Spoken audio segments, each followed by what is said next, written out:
Tofa, Davido ka kai level ɗin da ba za a iya shiru ba, dole sai an maka magana. Ka yi waka ka wulakanta sallah, ka ci mutuncin addinin mu, wayal mu kuma ba ma yin wannan saboda mun yarda da Annabi Isa, mun yarda da Isa bin Maryam, kuma a musulunci a ƙa'ida ta addini na Islama in baka yarda da Annabi Isa ba ma to akwai matsala a cikin addininka, akwai tantama a cikin addininka. Mun san da cewa Annabi Isa annabin Allah ne, ka zo ka bidiyo ka wulakanta shi, ka ji da matsalolinka da abubuwan da ke damunka. Kwanan nan ba daɗewa ka rasa ɗan da ka haifa, ya faɗa ruwa ya mutu arzikinka bai zai da maka da shi ba.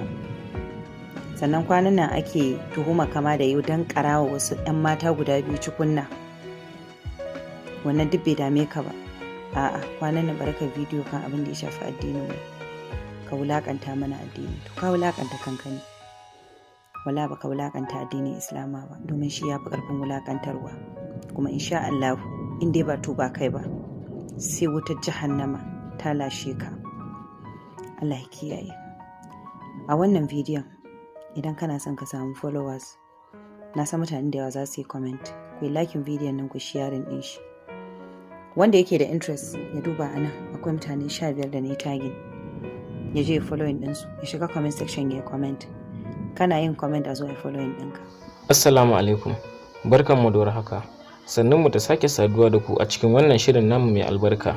Idan wannan shine farkon ziyartar ku wannan tasha tamu, kada ka manta ka wuce ka danna mana subscribe, kana ka taba mana alamar ƙararrawar sanarwa domin sake sanar da kai daɗaɗɗen shirye-shiryenmu da zarar mun ɗaura.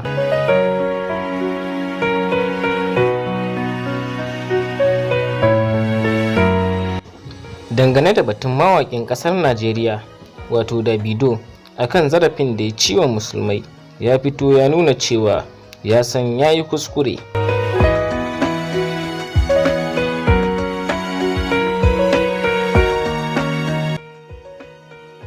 Amma dai mawaƙin ya goge bidiyon da ya yi shi a masallaci, kuma an ce ma ya ba da haƙuri dangane da kuskuren da ya aikata.